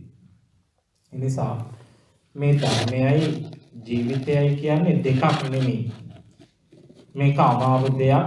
කවුරු හරි හිතනවා නම් ධර්මයේ තියෙන හාමුදුරුවෝ ගාව ධර්මයේ තියෙන ත්‍රිපිටකේ ධර්මයේ තියෙන පොත්වල ජීවිතයේ තියෙන අපි ගාව මේක මහ පුදුම කරදරයක් මේක වෙනම එකක් ධර්මයේ වෙනම එකක් කියලා එහෙම හිතන තාක්කල් එයාට සැනසීමක් ලබා ගන්නට වෙන්නේ නැහැ. එහෙම හිතන තාක්කල් එයාට මානසික නිදහසක් මානසික සුවයක් ළඟා කර ගන්නට පුළුවන් වෙන්නේ නැහැ. නිසා හොඳට තේරුම් ගන්නට ඕනේ ධර්මයයි ජීවිතයයි කියන්නේ එකක්. බුදුරජාණන් වහන්සේ ධර්මය කියලා දේශනා කළේ ජීවිතය තුළින් ලෝකය තුළින් සත්‍ය වටහා ගන්න විදිහ. යථාර්ථය දකින විදිහ. ඒකටයි ධර්මය කිව්වේ. එතකොට මේ ධර්මය හැදලා තියෙන්නේ අපේ ජීවිතය ඇතුළේ. මේ ධර්මය හැදලා තියෙන්නේ මේ ලෝකය ඇතුළේමයි. මේක 아무තු දෙයක් කවුරුත් දැකපු නැති දෙයක්වත් කවුරුත් විඳපු නැති දෙයක්වත් ධර්මයේ තුල නැහැ. මේක 아무තු බරක් කරගන්නට 아무තු දෙයක් කරගන්නට මහ බැරෑරුම් දෙයක්. අනේ අපිට නම් ඕවා තේරෙන්නේ නැහැ. එහෙම හිතන්න අවශ්‍ය නැහැ. මේ ඔක්කොම ධර්මයේ තුල අභිධර්ම පිටකයේ සූත්‍ර පිටකයේ සම්පූර්ණයෙන්ම තියෙන අපේ එදිනෙදා ජීවිතයම තමයි. ඒක අපිට අදාළ කරගෙන කියවනකොට ඒක අපිට අදාළ කරගෙන ශ්‍රවණය කරනකොට ඒක අපිට අදාළ කරගෙන ඉගෙන ගන්නකොට ජීවිතයට සැනසීම එතන තියෙනවා. ඒ නිසා ඔබ කල්පනා කරන්න ඔබ අදිෂ්ඨාන කරන්න නිරන්තරයෙන්ම ජීවිතය තුළින් ලෝකයේ තුළින් මේ ධහම දකින්න. ඒතර මාතෘකාව විදිහට මම දේශනා කරපු ගාථාව බුදුරජාණන් වහන්සේ දේශනා කරන්නේ එක භික්ෂුණීන් වහන්සේ නමක් මුල් කරගෙන. මේ භික්ෂුණීන් වහන්සේගේ නම බහුපුත්තිකා භික්ෂුන් වහන්සේ. බහුපුත්තිකා කියන මේ භික්ෂුණීන් වහන්සේ සවැත් නුවර හිටපු බොහොම ධනවත් පවුලක කාන්තාවක්. මෙයාගේ ස්වාමි පුරුෂයයි මෙයයි බොහොම සිල්වත්ව ජීවත් වෙච්ච, බොහොම සතුටෙන් සාමයෙන් ජීවත් වෙච්ච දෙන්නේ. මෙයාට හම්බෙනවා දරුවෝම 14ක්. පිරිමි ළමයි 7යි, ගෑනු ළමයි 7යි, ඔක්කොම ළමයි 14යි. ඒ ළමයි 14ක් කියන්නේ වීර මාතාවක් වෙන්න ඕනේ නේද? අපි මේ එකා දෙන්න හදාගන්න විදින දුක දෙයියනේ. දැන් මෙහෙනම් කොහොම හරි උගොඩ දාගන්නවා. ලංකාවේ නම් ඉතින් ඕකට නැණී කෙනෙක්, ඇසිරින් කෙනෙක්, මැගී කෙනෙක් නැතුවම බෑ ළමයි දෙන්නෙක් ඉන්නවා නම් හදාගන්න. ඒ ඉතින් අර අම්මලට කවන්න දෙන්නෙත් නෑ, නාවන්න දෙන්නෙත් නෑ, ළමයා නලවන්න දෙන්නෙත් නෑ. එතකොට ඒ කාලේ කොහොම තියෙන්න හැද්ද 14ක් හදනකොට? එකෙක් දෙන්නෙක් හදලා මෙහෙමනම් දැන් අතන එක්කෙනෙක් දෙන්නෙක්ට කැසක් වුණක් හෙම්බිරිසක් ඇදුනාම ෂේ. අරගේ 14කින් එක්කෙනෙක්ට කැසක් ඇදුනහම ඔක්කොම ටික පොලිමට කහිනවා ඊළඟට කක්කා කැස වගේ. එකෙක්ට හෙම්බිරිසක් ඇදුනා ඔක්කොටම හැදලා නවතින්නේ. දැන් ඒ වුණාට අර දරුවෝ 14ම පුංචි කාලේදී අර තාත්තත් නැති වෙනවා. අර අම්මා අර තියෙන ධනය ටික අර පිරිමැස්මින් පරිහරණය කරමින් දරුවෝ 14 දෙනාවම හොඳට හදා ගන්නවා. හොඳට හදාගෙන මේ ළමයි 14 දෙනාවම විවාහ කරලා දෙනවා. විවාහ කරලා දීලා මොකද කරන්නේ? අර අම්මා Tamanට තියෙන කුඹුරු ඒව මේවා ටික ඔක්කොම මිනිස්සු ධම්මලා වැඩ කරවලා ඒ වයින් හම්බෙන ධනය ටික ළමයින්ට බෙදලා දීලා එදිනෙදා ජීවත් වෙන්න අවශ්‍ය ටික දෙනවා. හැබැයි දේපල ලියලා දුන්නේ නැහැ. දැන් කාලයක් යනකොට ළමයි ටික ඇවිල්ලා කියනවා අම්මේ දැන් ඉතින් අපි පවුල් වෙලා ඉන්නේ. අපි දැන් වෙනම ඉන්නේ. නරකද ඔය දේපල ටික අම්මා බෙදලා දුන්නොත්. අරුන්ද ඇහුන්නේ නැහැ වගේ ඉන්නවා. ළමයි ටික දෙවෙනි පාරත් ඇවිල්ලා කියනවා අම්මේ දැන් අපිට ළමයිනුත් ඉන්නවා. ඉතින් ඒ උන්ටත් අනාගතයක් තියෙන්න එපා. ඔය දේපල ටික අම්මා 14 දෙනාට බෙදලා දෙන්න. ඒ තරම්ම සද්ද නැහැ. තව ටිකක් කාලයක් ළමයි බලන් ඉඳලා බැරිම තරම් ළමයි 14 දෙනාම කතා වෙලා එකපාර ඇවිල්ලා කියනවා අම්මේ තාත්තත් මලා. දැන් අම්මත් කොයි වෙලේද නැහැ. අම්මා මලොත් එහෙම හදිස්සියේ හරි මේ දේපල ටික බෙදා ගන්න අපි එකාට එක එන කොටා ගන්න වෙනවා. ඒ හින්දා අම්මේ අනේ මේ දේපල ටික ලියන්න. දැන් මොකද කරන්නේ? අර උපාසක අම්මා 14 දෙනාට කිසිම දෙයක් ඉතුරු කරගන්නේ නැතුව අන්තිම තඹේට යනකම් හරියට සමානව බෙදලා දෙනවා. දැන් සමානව දේපල ටික 14 දෙනාට බෙදලා දුන්නාට පස්සේ මේ උපාසක අම්මට මෙලෝ දෙයක් නැහැ. හොඳට කල්පනා කරනවා මට මොකටද දේපල දැන්? ළමයි 14ක් ඇදුවට පස්සේ එක ගෙදරක දවස් දෙක ගන්න හිටියත් මාසෙ සේත්නේ. නේ ළමයි 14 දෙනෙක් ඉන්න නිසා එක ගෙදරකට දවස් දෙකක් හිටියත් මාසෙ ෂේප් වෙන්න පුළුවන්. ඒ නිසා ඉතින් අමුතුවෙන් මට දේපල ඕනේ නැහැ කියලා ඔක්කොම ටික ලිව්වා. ලේරේ වෙලා දැන් මොකද කරන්නේ? මේ උපාසකම්මා යනවා වැඩිමහල් පුතාගේ ගෙදරට. යනකොට ගේට් දැන් නම් ගේට්ටුවට ඒ කාලේ කඩුල්ලනේ. කඩුල්ල පනින්න හම්බුන්නේ නැහැ. අම්මා එනවා දැක්ක විතරයි ලේලි කියන්න ගත්තා. අම්මා මොකටද දැන් මෙහෙ ඉන්නේ? වැඩිමලා කියලා නිකන් වැඩිපුර පොඩ්ඩක් දුන්නද? දැන් ඉතින් එනවා මෙතන. අනිත් 14 දෙනා ගාවට යන්න පුළුවන්. දැන් අරුන්ද බැලුවා කඩුල්ල පනින්න හම්බුන්නේ නැතුව මෙහෙමනම් ගෙට ගියොත් මොනවා කියයිද මේ කියන්නේ. ඉතින් අර උපාසකම ගෙදරට යන්න නැතුව ඊළඟ පුතාගේ ගෙදරට යනවා. එතන ගියාම ඒ ලේලිත් ඒ වගේ. කොහොම පුතාලා 7 දෙනා ගාවටම ගියා. එක තැනකින්වත් පිළිගැනීමක් ලැබුණේ නැහැ. ඊළඟට යනවා කමන්නේ ඉතින් ළමයි දුවලා ටික මගේනේ. දුවලා ගාවට ගියාම දුවලා කියනවා අම්මා මොනවද කළේ? අම්මා ඔක්කොටම සමානව බෙදලා දුන්නා. අම්මා මෙහෙ ඉන්න හිතාගෙන ඉන්නවා නම් අපිට පොඩ්ඩක් වැඩිපුර මොනවා හරි දෙන්න තිබ්බනේ. දැන් අම්මා දවස් කීයක් ඉන්නද ඔය ආවේ? හොඳ දුව ගන්නවා. ඒ දුව ගාවට ගියා, ඊළඟ දුව ගාවට යනවා, ඊළඟට ළමයි 14 දෙනා ගාවටම ගියා.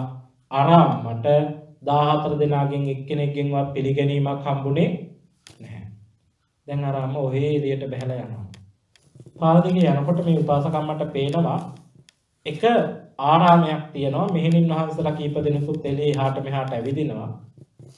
අර උපාසකම්ම ගිහිල්ලා මෙහෙණින් වහන්සේලාට වැඳලා කියනවා මෙහෙණින් වහන්සේ ඔබ වහන්සේලාගේ අපෝපස්ථාන ටික කරගෙන ආවතේව ටික කරගෙන මට මෙහි නවතින්න පුළුවන්ද?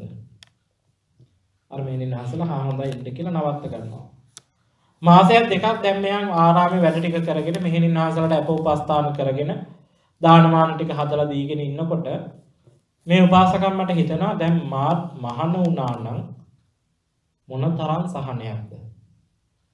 මහාන වුණා නම් ඉතින් මේ ළමයින්ගේ ප්‍රශ්න අරව මේවා හිත හිතා ඉන්න නැතුව බණක් භාවනාවක් කරගෙන යන තැනකට වැඩක් කරගන්න පුළුවන්.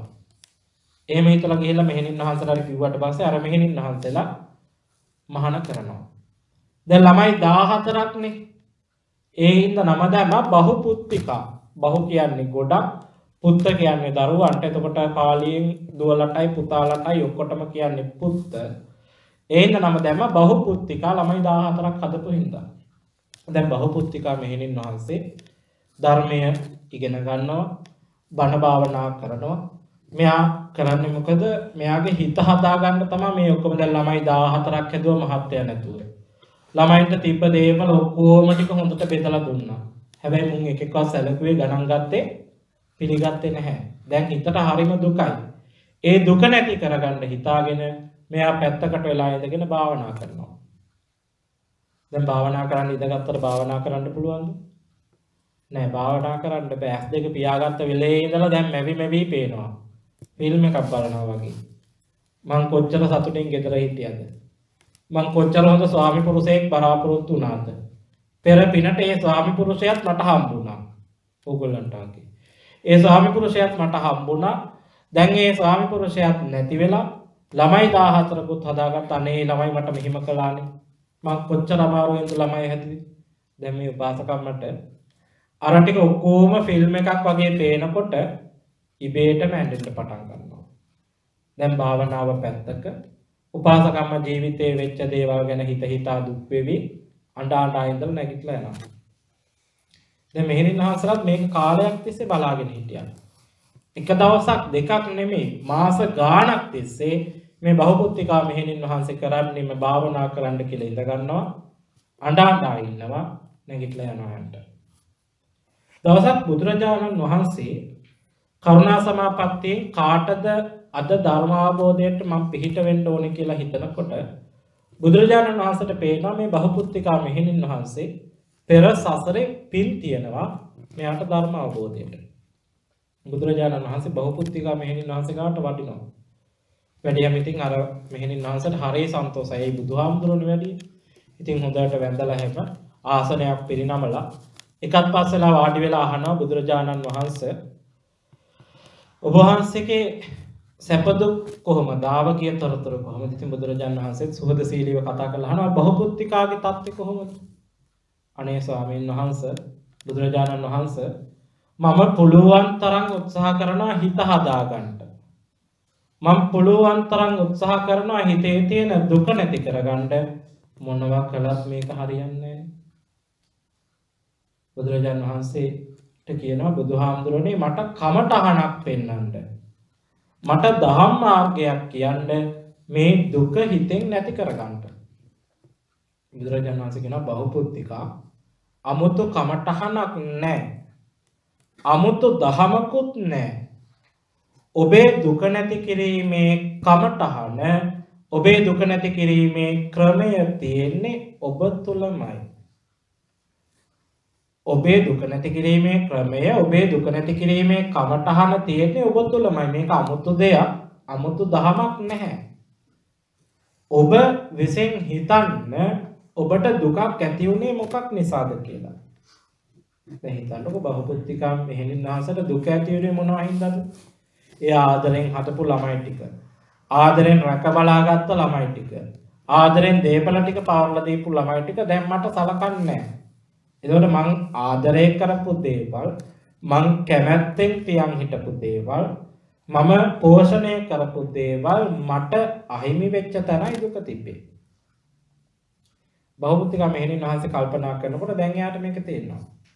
බුදුරජාණන් වහන්සේ කියනවා ඔබ තුළමයි තියෙන්නේ සත්‍ය, ඔබ තුළමයි තියෙන්නේ විමුක්තිය. ඔබ විසින්ම ඔබේ කමටහන හොයාගන්න. දැන් බුදුහාමුදුරුවෝ මේක කියලා ආපහු ජේතවනාරාමයට වඩිනවා. බහුබුද්ධිකා මෙහෙණින් වහන්සේ තමන්ගේ ජීවිතේ වෙච්ච දේවල් ගැන හිතනවා. හිතනකොට හිතෙනවා මට හැමදේම අහිමි වුණා. එතකොට දැන් මේ ජීවිතේදී විතරද මේ හැමදේම අහිමි වුනේ?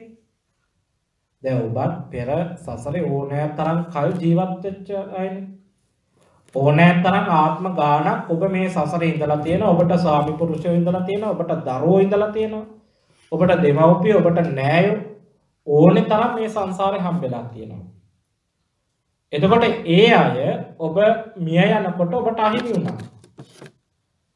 ඒ අහිමි වීමේ දුක තේරුනේ නැහැ. මිය යනවත් සමග අහිමි වෙච්ච නිසා. එතකොට දැන් වෙලා තියෙන්නේ බහුබුද්ධිකා මෙහෙණින් වහන්සේට මේ ආත්මෙදී උනේ සියලුම දෙනා අහිමි වුණා. හැම දෙයක්ම අහිමි වුණා. වෙනසකට තිබ්බේ වෙනදා මිය යනකොට අහිමි වුණේ. මේ සැරේ ජීවත් වෙලා ඉඳිම හැම දෙයක්ම අහිමි වුණා. දැන් ජීවිතය ගැන තේරුම් ගන්නට කල් තියෙනවා. බහුබුද්ධිකා මෙහෙණින් වහන්සේ මේක ගැන කල්පනා කර කර ඉන්නකොට රහත් වෙනවා. ධර්මය අවබෝධ වෙලා රහත් වුණාට පස්සේ දැන් මේක ආරච්චි යනවා. බහුබුද්ධිකා මෙහෙණින් වහන්සේ රහත් වුණා. දවසක් බුදුරජාණන් වහන්සේ ජේතවනාරාමයට වඩිනකොට ධර්මශාලාවේ හාමුදුරුවෝ ඔක්කොම කසුකුසු ගාලා ලොකු කතාවක්. බුදුහාමුදුරුවෝ ගිහිලා ධර්මාසනේ ඉඳගෙන අහනවා භික්ෂූනි මම එනකොට මොනවා ගැනද කතා කර කර හිටියේ? භික්ෂුන් වහන්සේලා කියන මාර වැඩේනේ බුදුහාමුදුරනේ. අර බහුබුද්ධිකා මෙහෙණින් වහන්සේ රහත් වෙලා. උන්ද භාවනා කළෙත් නැහැ. කරපු ප්‍රගුණ කරපු ධර්මයක් ඇත්තෙත් නැහැ. පුහුණු කරපු දෙයක්වත් නැහැ. අපි මේ කතාව උනේ අපි මෙච්චර කාල ධර්මයේ ප්‍රගුණ කර කර ඉන්නවා. අර උපාසකම මුකුත් නොකර කොහොමද රහත් උනේ? දැන් බලන්නකො ඒතකොට අපිටත් අද තියෙන ප්‍රශ්නේම තමයි ඒ කාලේ තිබිලා තියෙන්නේ. අද දැන් කවුරු හරි රහත් වුණා, කවුරු හරි සෝවාන් වුණා. ඔය එකට ඉන්න යාළුවෙක් එහෙම කිව්වොත් මං දැන් සෝවාන් වෙලා ඉන්නේ කියලා. අපේ ගෙදර එහෙම කතා වෙන තරම් එක නේද? අනේ උන් දැගේ සෝවාන් අපිනේ දන්නේ කරමේවා. කීයක් නම් ಜಾති කියයිද? යාළුවෝ එකතු වුණාම පාටි වලට එහෙම ගියාම දැන් පාටියට ගියාම පාටියේ තියෙන දේවල් ගැන ඒ බර්ත්ඩේ එක තිබ්බ ළමයා ගැන කතා වෙනවද? අපෝ නෑ ඕපදූප හෙන්න ගොඩයි. ඊයේ පෙරේදා නෑ අදත් කොහෙද අදත් මං අහගෙන බණ දාන ගෙදර ගියාම පිටිපස්සේ හෙන කතාව. දැන් කතාව වෙන්නේ දාහනේ ගැන, ධර්මයේ ගැන, පින්කම ගැන නෙමෙයි. අප පන්සලේ ඉතිහාසය ගැන කට්ටියක් කතා වෙනවා. තව කට්ටියක් අල්ලපු ගෙදර එක්කෙනෙක් ගැන කතා වෙනවා. තව කට්ටියක් මැරිච්ච කෙනෙක් ගැන කතා වෙනවා. එන්න හාමුදුරුවෝත් ඒ වගේ ධර්ම සභාවේ මොනවද කතා වෙවි ඉඳලා තියෙන්නේ? බහුබුද්ධිකා මෙහෙණින් වහන්සේ කොහොමද හදිස්සිය රහත් උනේ? බුදුහාමුදුරුවෝ කියන භික්ෂුණී බහුබුද්ධිකා මෙහෙණින් වහන්සේට මම දේශනා කළා තමන්ගේ ජීවිතයේ දිහාවට ආපස්සට හැරිලා බලන්න.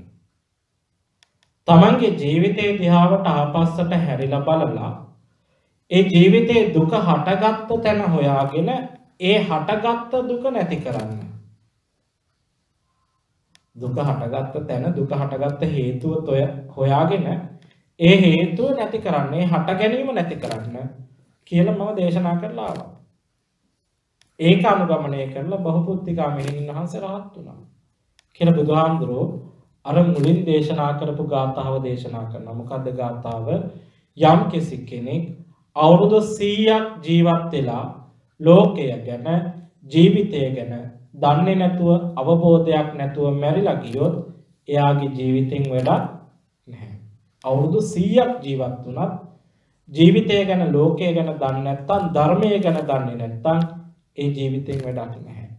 යම්කිසි කෙනෙක් ධර්මය ගැන දැනගෙන, ලෝකයේ ජීවිතය ගැන හොඳ අවබෝධයෙන් එක දවසක් හරි ජීවත් වෙනවා නම් ඒ ජීවිතය තමයි ශ්‍රේෂ්ඨ වෙන්නේ. ඒ ජීවිතය තමයි අර්ථ සම්පන්න වෙන්නේ. ඒ ගාථා විවරණකොට ධර්ම සභා මණ්ඩපයේ හිටපු භික්ෂුන් වහන්සේලා බොහෝ දෙනෙකුත් රහත් උනායි කියලා බණ පොතේ සඳහන් වෙලා තියෙනවා. එතකොට මේ සම්පූර්ණම එක ගාථාවක් ඔස්සේ යන මේ එක කතාවේ එකම දෙයයි තියෙන්නේ. අපේ හිතාගෙන ඉන්න බොහෝ දෙනෙක් දැන් මම හිතන්නේ ලංකාවෙත් ඒ වගේම මෙහෙදී දැකපු දේ ගොඩක් අය හිතන් ඉන්නේ ධර්මය කියන්නේ වෙනම එකක්.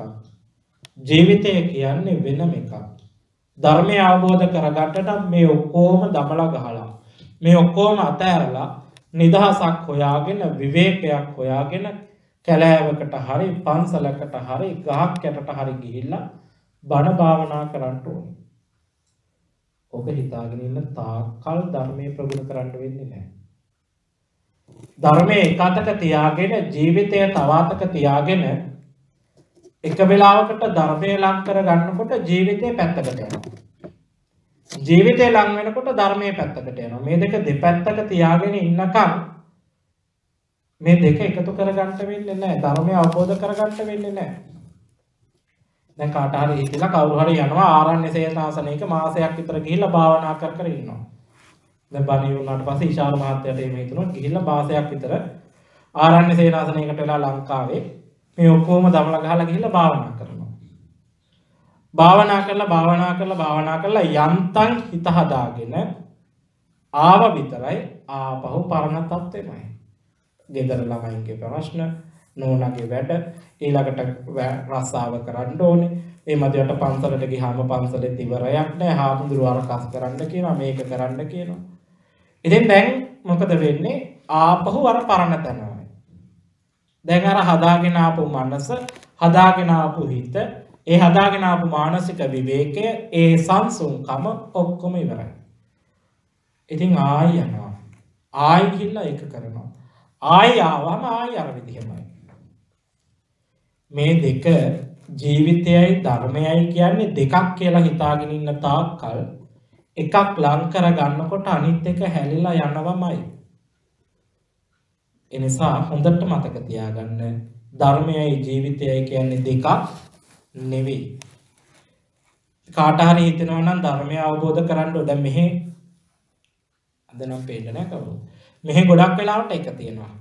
සමහර අයට හිතනවා මේ ඔක්කොම දමලා ගහලා ධර්මය අවබෝධ කරගන්න ඕනේ කියලා හිතලා ඉතින් බණ අහනවා, භාවනා කරනවා, හොගාලා ගෙදර මිනිස්සෙක් කතා කරන්නේ නැහැ, ළමයි දිහා බලන්නේ නැහැ, අල්ලපු ගෙවල් වල මිනිස්සුත් එක්ක නැහැ, එක්ක සම්බන්ධතාවක් නැහැ, මෙතන ආවත් hina වෙන්නේවත් නැහැ. දැන් යාලා හිතන් ඉන්නේ ජීවිතය කියන්නේ වෙනම එකක්, ඕකෙන් සම්පූර්ණ ඈත් වෙලා තමයි ධර්මය අවබෝධ කරගන්න ඕනේ. ඉතින් ඕක හිතාගෙන ඉන්න තාක්කල් ඒගොල්ලන්ට ධර්ම අවබෝධයක් ලැබෙන්නේ නැහැ. ඒගොල්ලෝ අර මිත්‍යා දෘෂ්ටියක් වටේම කැරක ඉන්නවා. පොඩි අවුලක් හදාගෙන ඒ අවුල වටේම කැරකෙනවා.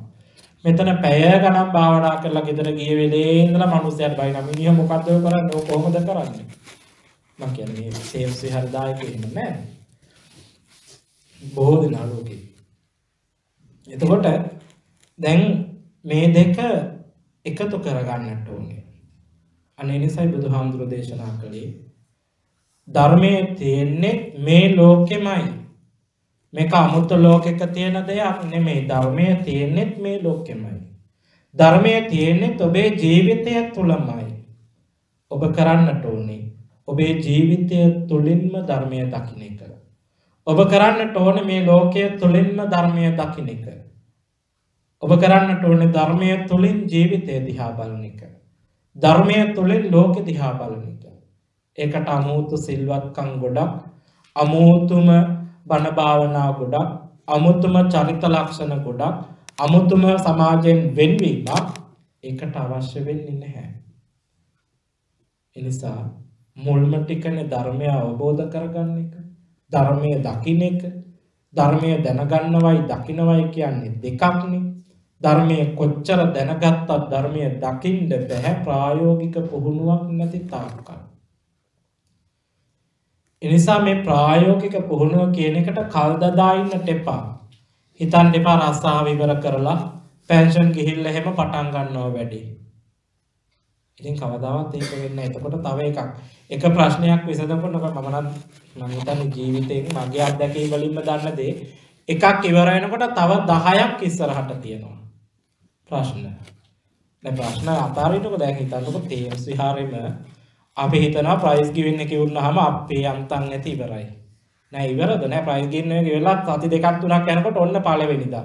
ඊළඟට පළවෙනිදා උදේ දවල් රෑ ඒවටත් ලෑස්ති. ඒක වුණාම හිතනවා දැන් නම් ටිකක් නිදහස ඉන්න පුළුවන්. ඒක ඉවරත් නෑ ඊළඟට හතරවෙනිදා නිදහස් උත්සවේ. ඒකෙන් ඉවරද නෑ ඊළඟට අවුරුදු උත්සවේ. අවුරුදු උත්සවේ වුණා වෙසක් වුණා පොසොන්. දැන් එකක් ඉවර වෙනකොට තව 10ක් නිර්මාණය වෙලා. ඒක ජීවිතෙත් හැමෝගෙම එහෙමයි.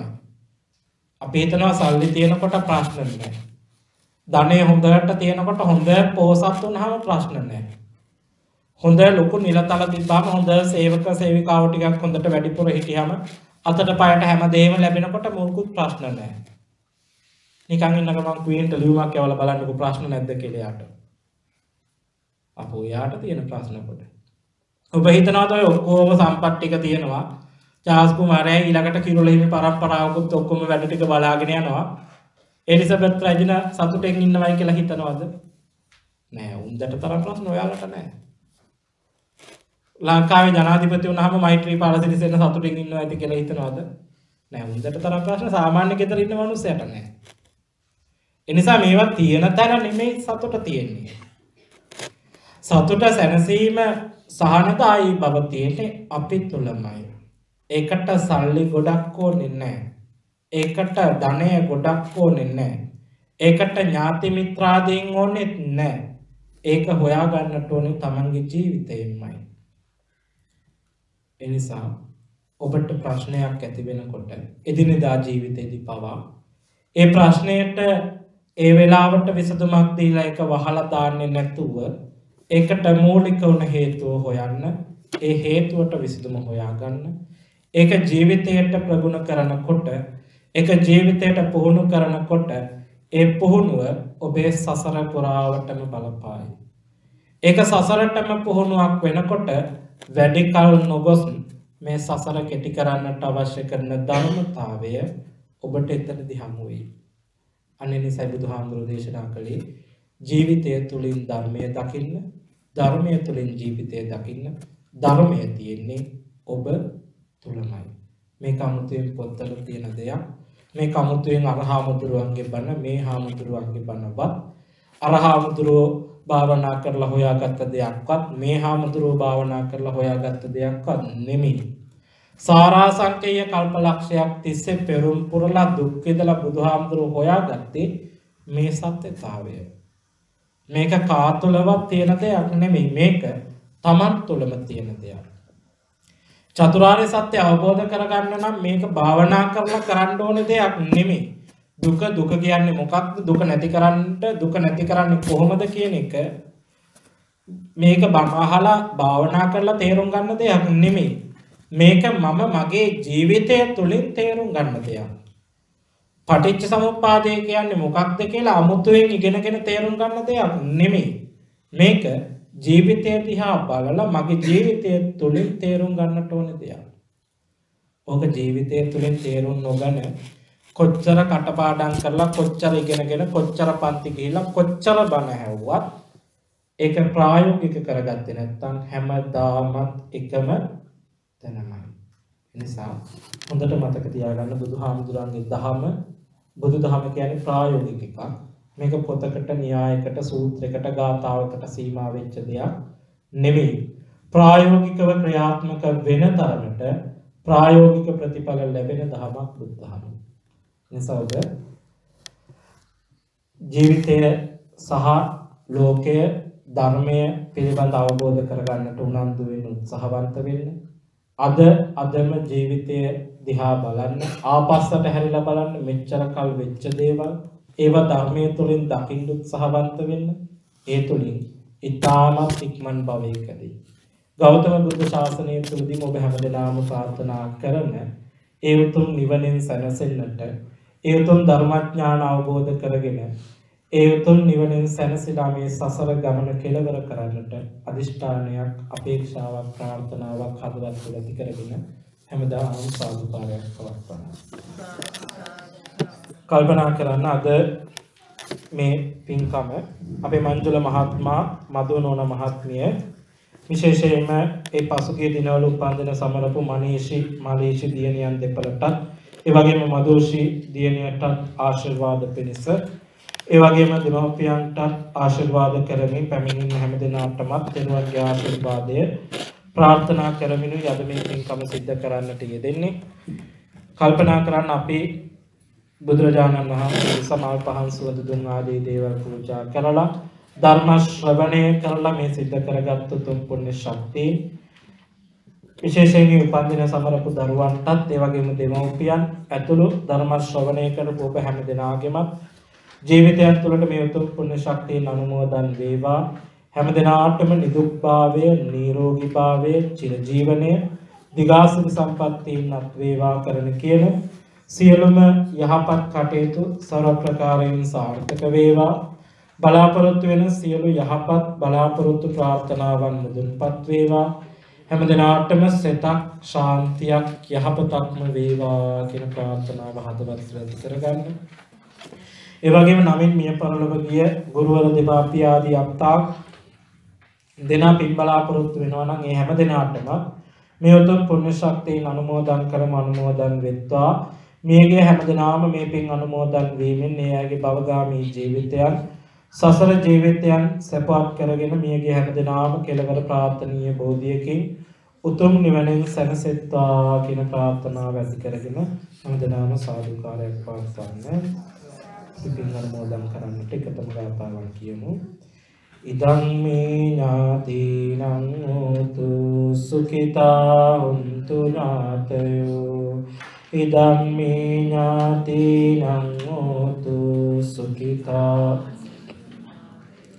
ඉදං මේ ඥාතිනං හෝතු සුඛිතා හොන්තු. එත්තාවතාච අම්හි සම්පතං පුඤ්ඤ සම්පදං සබ්බේ දේවානුමෝදන්තු සබ්බ සම්පatti. එත්තාවතාච අම්හි සම්පතං පුඤ්ඤ සබ්බේ භූතානුමෝදන්තු සබ්බ සම්පatti. එත්තාවතාච අම්හි සම්පතං පුඤ්ඤ සම්පදං සබ්බේ සත්තානුමෝදන්තු සබ්බ සම්පatti. ඒ වගේම කල්පනා කරන්න අද පින්කමේ දායකත්වයක් වන ඒ මංජුල මහත්මයාටත් මදුනුවන මහත්මියටත් දරුවන්ටත් පින්කමට සහ සම්බන්ධ වෙච්ච හැම දෙනාටමත් ඒ වගේම විහාරස්ථානයේ වැඩ සිටින ගෞරවනීය ලොකු හාමුදුරන් වහන්සේ, ගෞරවනීය සිරිදම් හාමුදුරන් වහන්සේටත් ඒ වගේම මේ විහාරස්ථාන නිර්මාණය කරන්නට ඒ දායකත්වයේ කැපවීම දක්වපු ගෞරවනීය නායක හාමුදුරන් වහන්සේට ඒ වගේම මේවට දායක වුණ උදව් උපකාර කරපු හැම දෙනාටම මේ උතුම් පුණ්‍ය ශක්තිය අනුමෝදන් කරනවා. අනුමෝදන් වෙත්වා. ඒ වගේම මේ සදහම් අරුණ ධර්මදේශනා මාලාව නිර්මාණය කරපු ඒකාන්තර විදිතවන් සාමුදුරන් වහන්සේටත් මේවට දායකත්වයේ දක්වමින් යොසුලුව ක්‍රියාත්මක වෙන හැම දෙනාටම ධර්ම ශ්‍රවණය කරපු ඔබ හැම දෙනාටම මේ උතුම් පුණ්‍ය ශක්තිය ජීවිතයන් තුළට අනුමෝදන් වීමෙන් ජීවිතවල ඇතිවෙන කරදර බාධක දුක් දුම්නස් මේ හැමදේම දුර වෙලා හැම දිනාටම කායික සතුට මානසික සතුට සිත ශාන්තිය යහපත ජීවිතයන් තුළට උදා වේවා. හැම දිනාටම මේ ගෞතම බුද්ධ ශාසනය තුලදීම බුදුපසේ බුදු මහරහතන් වහන්සේලා නිවී සැනසෙන ඒ උතුම් නිවනින් සැනසෙන්නට මේ ධර්මය මේ කරගත් පුණ්‍ය ශක්තිය හැම දිනාටම පාරමිතාවක් වේවා කියන ප්‍රාර්ථනාවෙන් වන්දනා කරගන්න.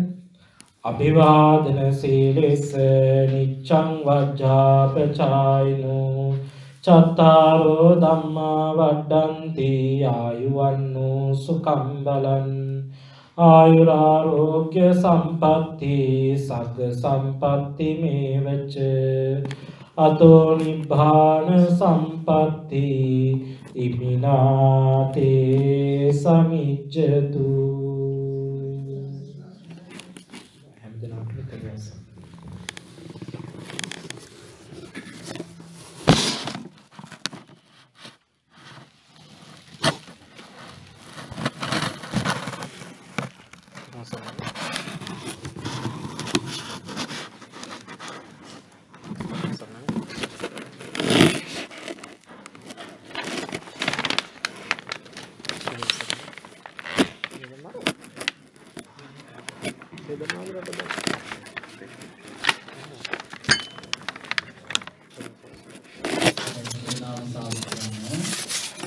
අපි හැමදෙනාම සැකසිත ඇති කරගෙන ධර්ම ශ්‍රවණය කරන්න තියෙනවා. ඉතින් හැමදෙනාටම ජීවිතේ ප්‍රායෝගිකව තමන්ගේ තියෙන ගැටලු ප්‍රශ්න මේ ධර්මය උපයෝගී කරගෙන ඒ දේවල් निराකරණය කරගෙන තමන්ගේ හිතවල නිවීම සුවය ඇති කරගන්නට පුළුවන් වෙන විදිහේ දහම් කාරණා ඇතුළත් වටිනා ධර්ම දේශනාවක් අපේ ගෞරවනීය අමිත හඳුරන් වහන්සේ විසින් සිද්ධ කරන්න තිබුණා. අපි උන්වහන්සේටත් පුණ්‍යානුමෝදනා කරමු. බුද්ධ පූජාවක් පවත්වලා ඒ වගේම ධර්ම ශ්‍රවණය කරලා සිද්ධ කරගත් පුණ්‍ය ශක්තියෙන් ගෞරවනීය අමිත හඳුරන් වහන්සේ මේ ලෝකයට දිවි කරපු දයාබර දෙමව්පියන්ට විශේෂයෙන් උන්වහන්සේගේ දයාබර පියතුමන් මේ පරලෝක ගිහින් දැන් වසර කිහිපයක් වෙනවා. ඒ දයාබර පියතුමනුත් මේ උතුම් පුණ්‍ය ශක්තියෙන් අනුමෝදන් වේවා. ඒ වගේම අතිගෞරවනීය ගැට්ටියපොළ විමල රතන අතිගෞරවනීය මහා නායක හාමුදුරන් වහන්සේ උන්වහන්සේ මේ උතුම් පුණ්‍ය ශක්තියෙන් අනුමෝදන් වේවා. ඒ වගේම කිව්ලේගම උපරතන ගෞරවනීය ලොකු හාමුදුරන් වහන්සේ කියන ඒ ගුරු දේවයන් වහන්සේලා මේ උතුම් පුණ්‍ය ශක්තියෙන් අනුමෝදන් වේවා. උන්වහන්සේට ප්‍රෞಢ භූමියටපත් වෙන්නට උපකාර කළ යුතුම් නායක හාමුදුරන් වහන්සේලා ඒ වගේම ඒ දයාබර පියතුමන් ඇතුළු මේගේ සියලු දෙනාට මේ උතුම් පුණ්‍ය ශක්තියෙන් උපකාරයක්ම වේවා කියලා ප්‍රාර්ථනා කරමු. ඒ වගේම දයාබර මෞතුමියටත් ගුරු දේවයන් වහන්සේලාටත් මේ උතුම් පුණ්‍ය ශක්තියෙන් නිදුක් නිරෝගී භාවය සුවපත් භාවය පිණිසම ආශිර්වාදයක් වේවා කියලා ප්‍රාර්ථනා කරමු.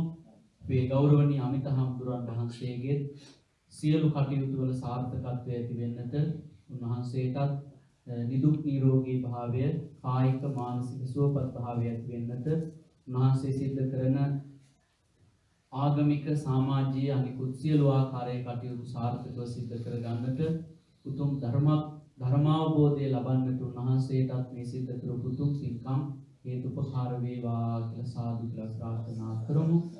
උන්වහන්සේ අපේ තේම්ස් බෞද්ධ විහාරස්ථානයේ වර්ෂ දෙකක් වගේ කාලයක් වැඩ ඉඳලා ලොකු සේවයක් සිදු කළා. ඉතින් අපි දහම් පාසලට පන්සලට සියලු කටයුතු වල හොයලා බලලා බොහොම ඕනකමින් උන්වහන්සේ කටයුතු කරන්න තේරුණා. ඉතින් උන්වහන්සේට අපි පුණ්‍යානුමෝදනා කරනවා. මේ සියලු කටයුතු නැවතත් අපිට මේ පන්සලේ දියුණුව වෙනුවෙන් ඒ වගේම දරුවන්ගේ දියුණුව වෙනුවෙන් හැම දෙනාගේම යහපත වෙනුවෙන් උන්වහන්සේ කටයුතු සිදු කළේ. ඒ වෙනුවෙන් අපි කෘතඥ වෙන්න ඕන. උන්වහන්සේට ඒ සිද්ධ කළ උතුම් සේවයන් අපි නිරන්තරයෙන් මගේ කරමින් උන්වහන්සේට යහපත ප්‍රාර්ථනා කරමු. ඒ වගේම අද මේ පින්කම සඳහා